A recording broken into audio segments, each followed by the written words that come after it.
Today is June 3rd, 2024, Monday. It's pretty late, 11:30 a.m. in the morning.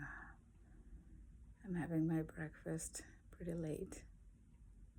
I got up late and then did some puja and a few other things, and decided to have my breakfast. Did a lot of different kind of meditation. Also, I was trying to learn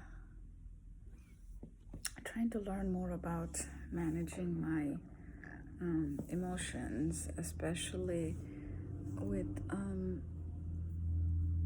challenging emotions, as I'm going through with my daughter Alice re-breaking her arm. The light is somehow getting to my eyes. I'm trying to figure out a proper angle for the video. I think this is better.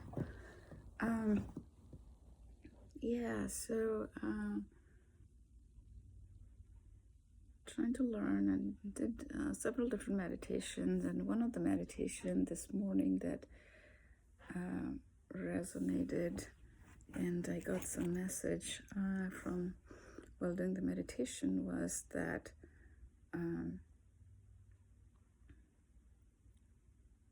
keep the focus when challenging things are happening. Keep the focus on the things that we can do rather than we cannot do.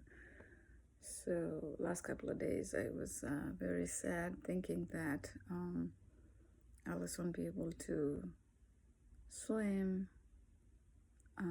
most of summer, and especially when she was really looking forward to it when her arm broke in April, and after that it took a couple months to completely heal, and then we were hoping that it'll be all set before summer, but unfortunately it broke again, and it'll probably be again on the cast and brace for at least about 2 months. So but the thing is, again, we can't do that, but we can always focus on the things that we can do, because originally we were planning to go for a beach vacation next month in July. So instead of the beach, last night I was showing her a Airbnb, some of the options where you could do glamping. They have those things called Airstream, I think. So they're like an RV camper type of thing that is set in one place. You don't really drive it or anything, so you kind of do camping not too far from here, a couple of hours distance. So she seemed pretty excited. So I thought, if we do something like that, she might really like it. Not only that, it will create some sort of new memories in her mind. Beach vacation is good, but it won't be something that would have been the first time. So I thought this will be something interesting to her, and she might like it. And also there are other things that last night she and I was playing with these little rocks that we got from Amazon, and with these rocks she comes up with new ideas for games, and it's pretty fun, kind of in some way sort of like meditation. It calms us down when we play games with those, so that's good. And then she and I were reading Thich Nhat Hanh book, Buddhism book. She likes it and I like it too, and I was telling that I'm grateful for the quality time that I'm spending with her. So that's the focus from the meditation this morning. I figured that when things go wrong, there are still ways to keep looking at things that we can do. Keep focusing on that, those things that we can do. And not only that, I think that kind of pushes our limits in a good way, that what else we can do also with our minds. How can we pull ourselves from those situations, because sometimes we have to, right?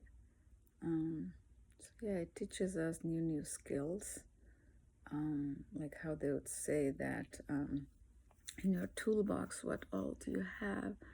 And not only that, I think it also it stretches the rubber band. Like, if you think of it, if you dealt with this much stress in life, your rubber band is this long. And if I could use both hands, but I'm holding my phone with one of my hands, so I can't. But if you imagine, if this side is one hand and the other side, it just keeps stretching, right? So your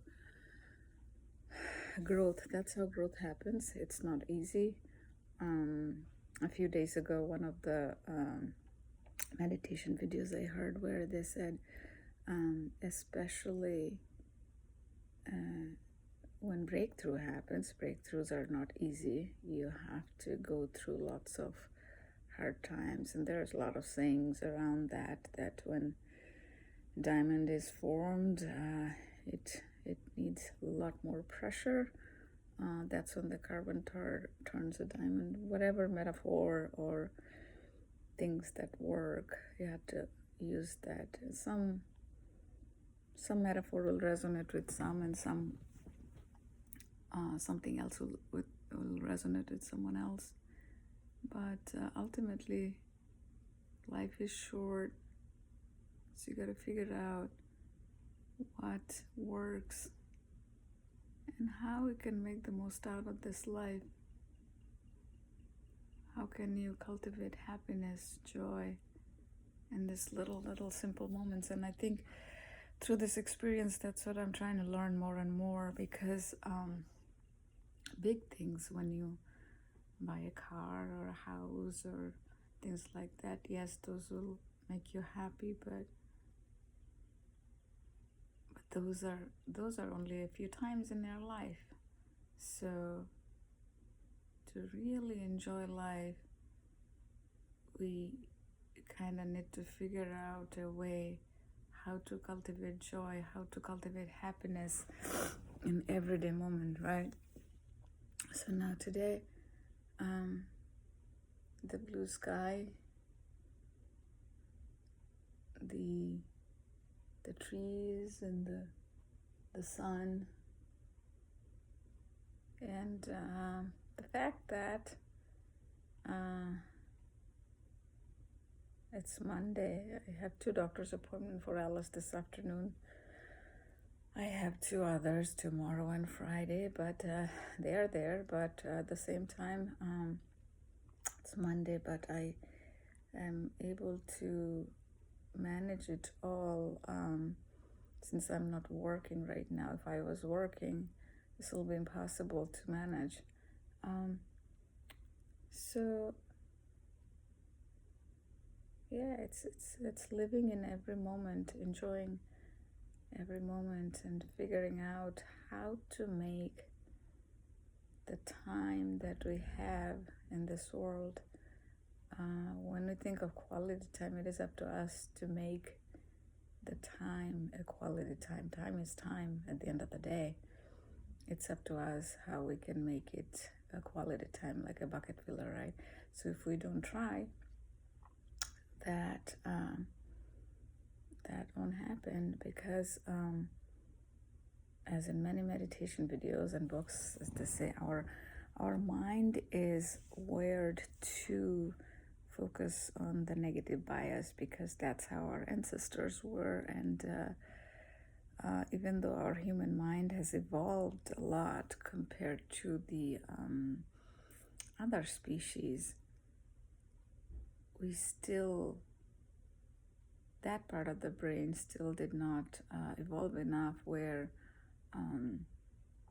it can control those emotions better. And I think in a meditation yesterday I heard that maybe it is a Sadhguru's video where he said we kind of suffer from our own intelligence because any of the other species, they don't think of the future or the past. They are right in the present moment. And whereas we are able to think of the past and the present and sometimes make wise decisions thinking of those. At the same time, sometimes we focus on it so much that we start to overthink, and that causes issues. So we kind of go on a tangent with our thinking, and that is what creates a lot of problems, because ultimately it's the mind. Our mind is what makes, what is the saying, the hell of heaven, or it can make the hell out of heaven or heaven out of hell through your mind and how you're thinking things. So with my mindfulness practice, I'm trying to learn more and more, and these are the tests. I'm looking at it as more like the test that will build more endurance and resilience. And that's what I try to tell Alice, that that in the long run, this will make her more strong emotionally, and I think she's already becoming very strong emotionally. She inspires me sometimes when I get sad, and she would say things that that I was like, wow, I can't imagine that at the age of 8 she can say this stuff that inspires me.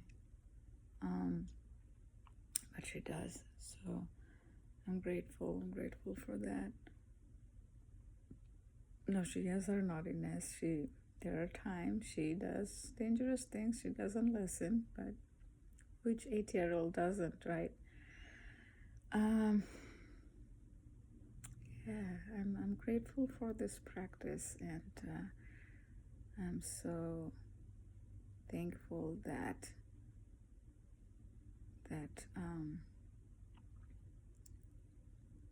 I'm able to continue this practice.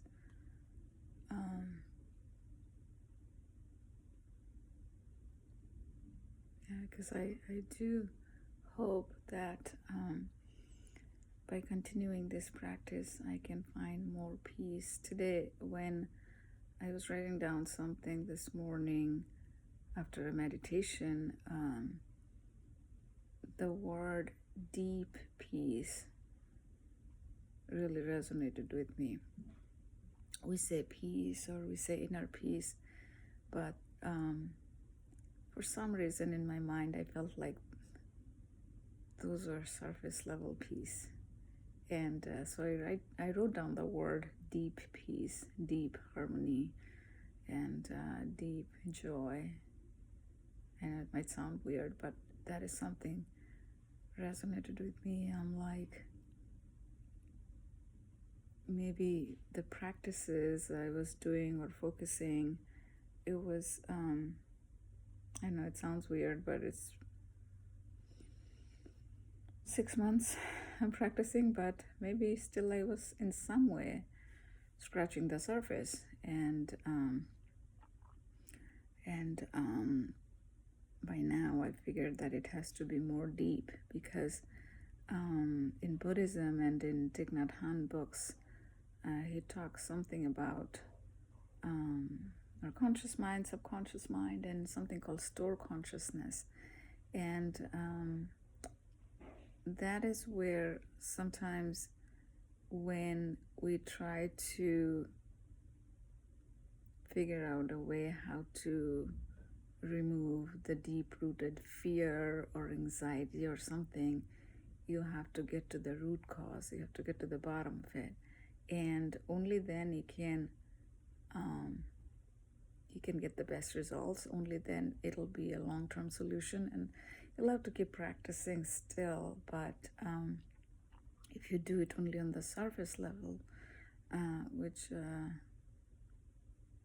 would work for a little bit, but then when you get into a rhythm of daily life and running on autopilot, life gets busy, and when we don't practice, then we go back to the old way of doing things, and that is when we is not where the root cause. The root is not changed. It's just the surface. So that's what I think. I was thinking for a good metaphor for myself. I can't really think of it. It's the seeds. You have to go okay, I gotta finish this video. I see a call.